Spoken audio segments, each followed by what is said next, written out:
Hey yo, what's up guys? Welcome back to EcoPod. Nah, ini kan udah enak denger suara aku kan. Udah ada semangatnya dia. Sembuh aku kayak mana? Mantap. Diterjang vitamin terus sembuh lah ya kan. Makanan enak-enak tiap hari. Eh, oh ya, selamat tahun baru 1 Muharram 1443 Hijriah bagi yang merayakan. Masih dalam suasana COVID ini, semoga dari yang buruk-buruk gitu jadi lebih baik untuk kedepannya, dibebaskan dari pandemi ini, insya Allah di tahun yang baru ini. Ece-ece yang ngucapin wishes gitu ya kan, tahun baru, semangat baru, harapan baru ya. Semoga aja pandeminya udah habis ya kan. Oke lah, kalau gitu udah aja nih pembukaannya. Hari ini kita bakal bahas tentang belanja online. Setuju kan?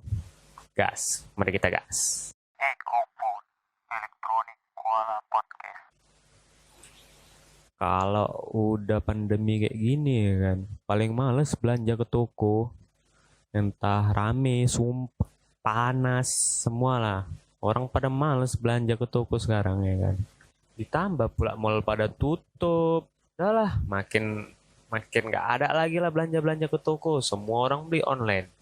Mau beli apa-apa online, keperluan harian, keperluan bulanan, belanja elektronik pun online sekarang, udah nggak takut lagi orang.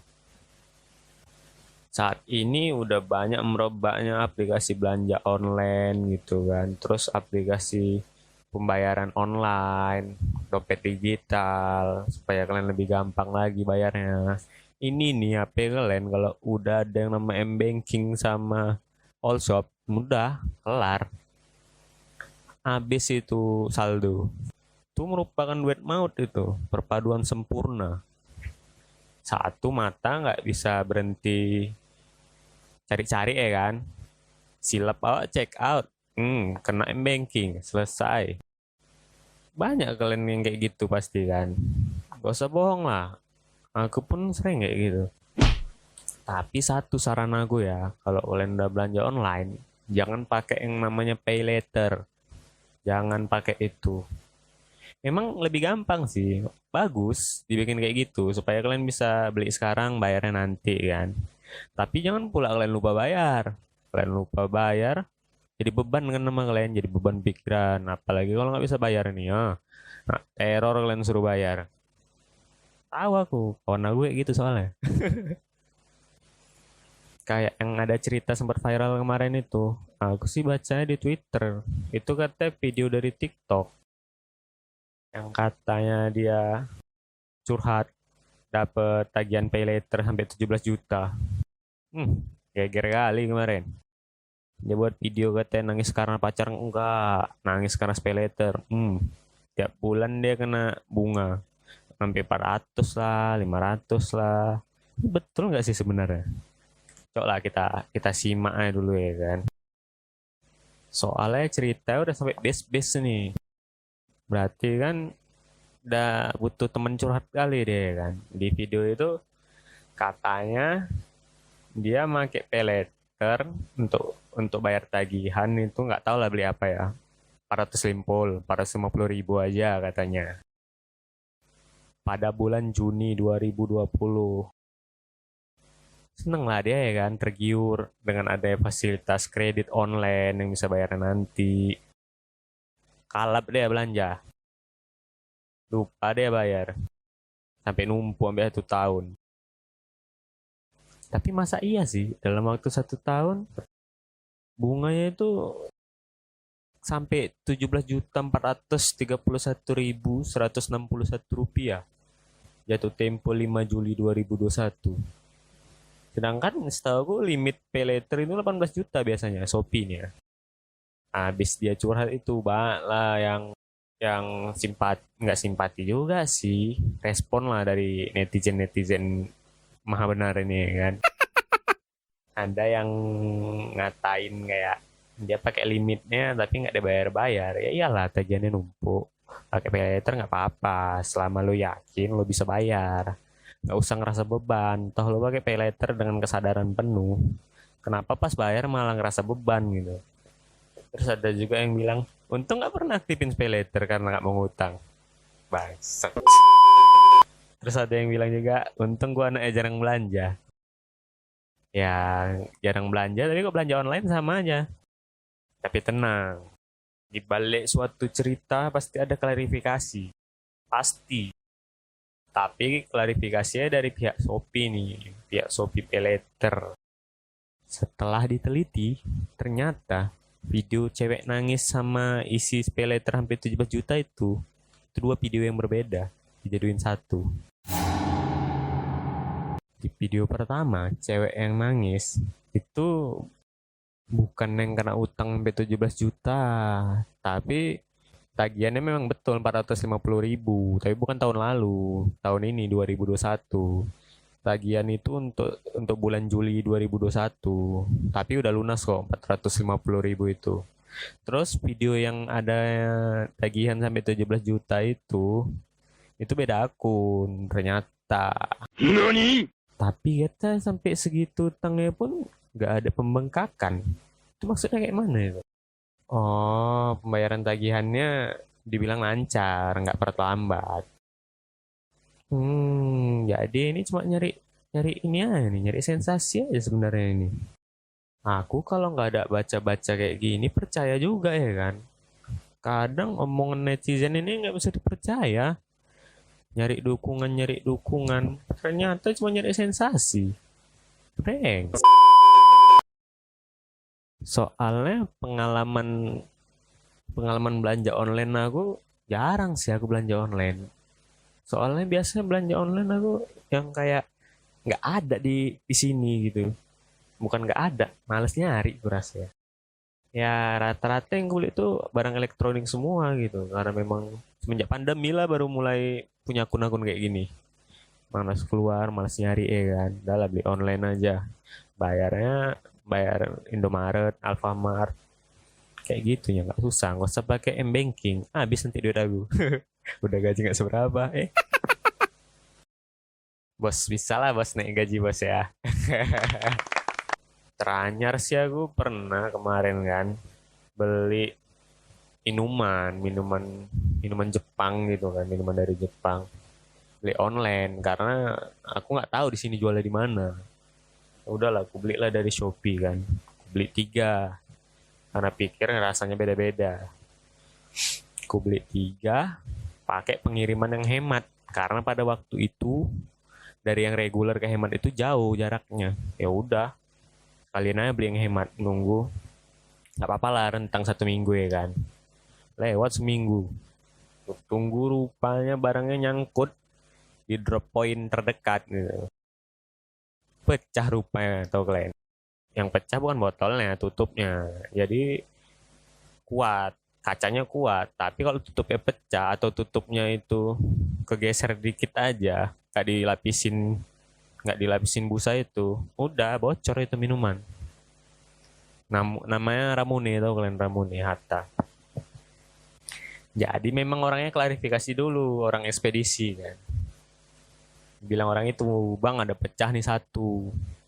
Ya udahlah, aku suruh antar aja lah karena aku kira kan bisa di retur setelah barangnya nyampe gitu, ajukan keluhan.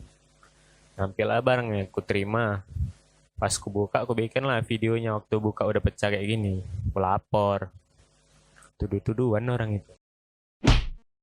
Pihak toko sama pihak ekspedisi tuduh-tuduhan. Dari pihak toko, katanya udah dikemas dengan baik kok bang. Itu waktu nganter itu nggak beres katanya. Bertanya pihak ekspedisi, lah kan udah aku klarifikasi semalam bang. Kata abang antar aja.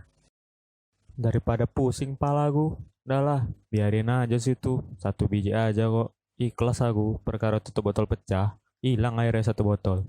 Kesel aku gue kan. Gak ada yang tanggung jawab kayak gini. Cerita aku sama kawan aku yang kurir via chat. Singkatnya kayak gini percakapannya. Gue bilang lah, boy, kayak mana ini? Barang yang gue pesen online ada kerusakan gak ada yang mau ganti. Dijawabnya pakai adu nasib customernya. Dia bilang gini, Kau masih mending. Ini ada customer aku beli mobil remote harga 30.000. Tahu kau apa yang datang? Indodash segelas. Di prank seller ya dia. Kalian bayangin lah coba.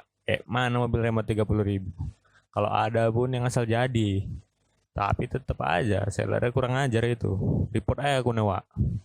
Masa dikasih Indodash? Kasihan kali, Wak, itu.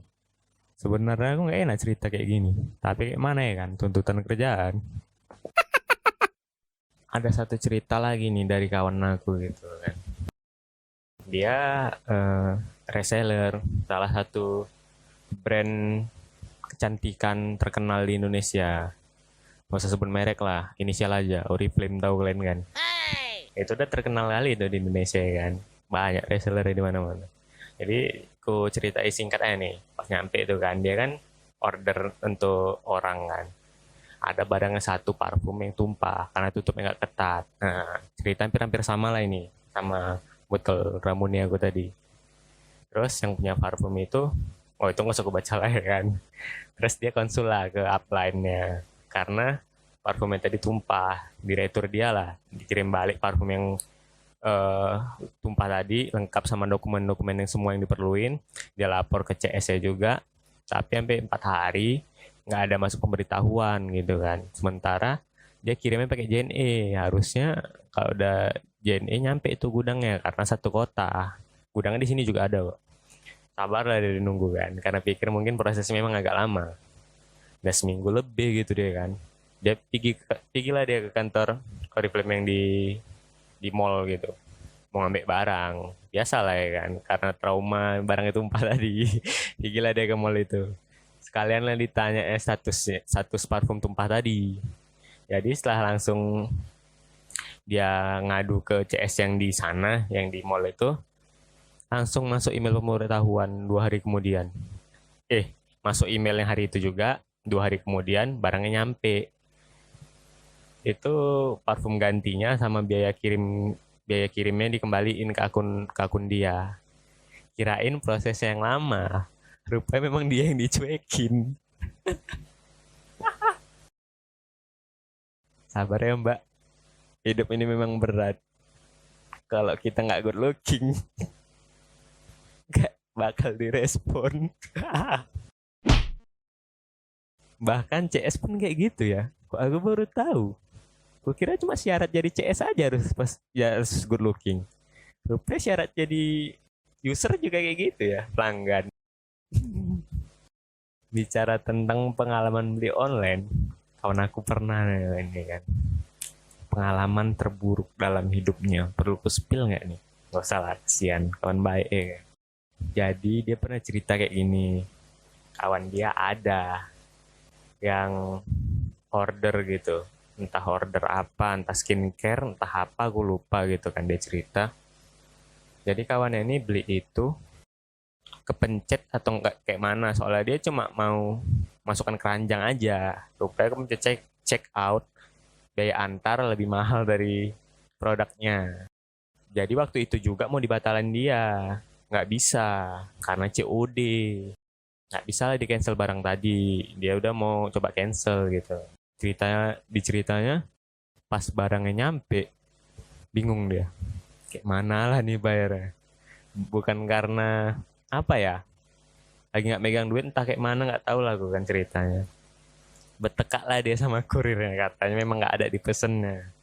Dikasih tunjuk lah buktinya, dia pakai akun yang ini nggak ada, akun satu lagi nih ada bang nih, pakai HP satu lagi kan nggak ada juga kan. Lupa dia pakai HP mama ya, memang kurang ajar kawan aku itu satu lagi tuh.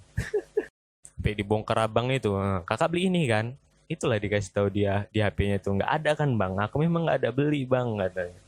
Bingung lah bang itu kan kurirnya, sebenarnya kok diretur sama dia nggak apa-apa barang balik ke gudang satu, tapi entah apa dipermasalahkan.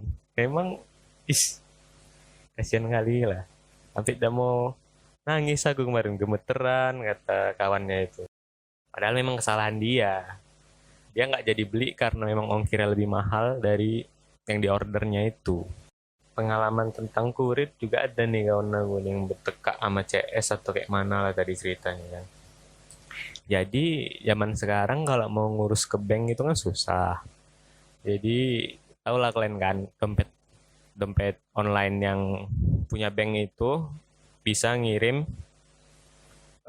kartu ATM tanpa harus ke banknya. Jadi dia diantar online nanti, diantar ke alamat rumah pengguna. Kawan aku pakai metode itu. Dia pakai Ninja Express kan.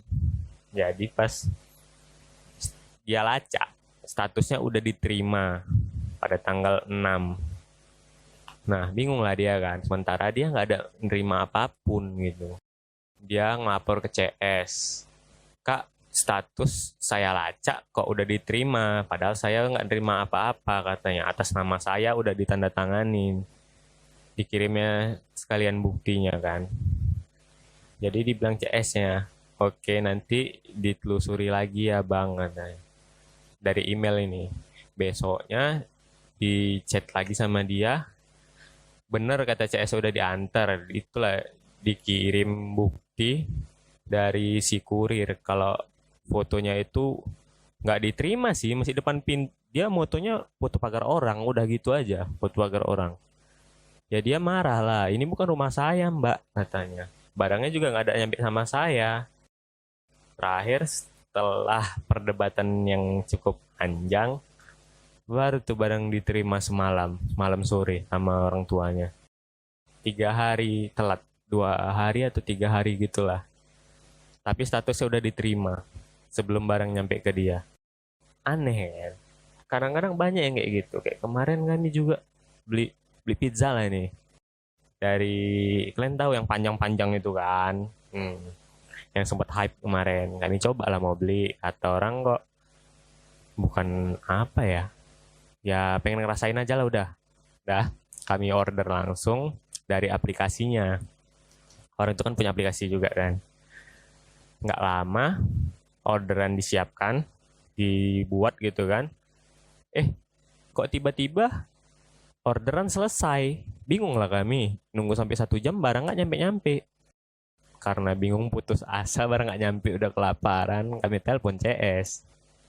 Pas mau diproses CS ke pusat, baru datang tuh abang kurir. Deng, deng, deng, deng, deng, deng. Kami tanya lah, bang kok kayak gini bang, statusnya udah selesai, tapi abang nggak ada nelpon, nggak ada chat apa-apa.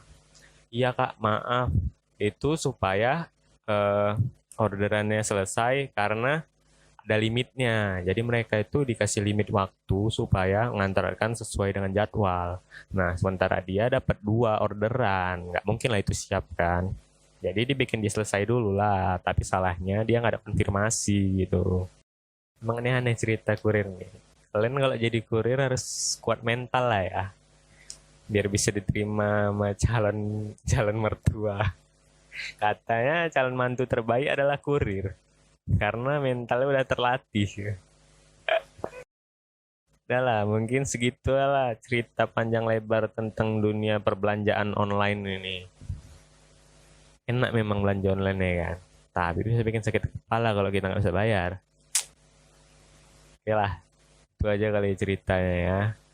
Semoga kalian masih dalam keadaan baik-baik aja, masih bisa belanja ke toko, nggak perlu belanja online. Tapi apa sih kalau kalian males kayak aku? Udah lah ya, sekian lah ya. Bye guys.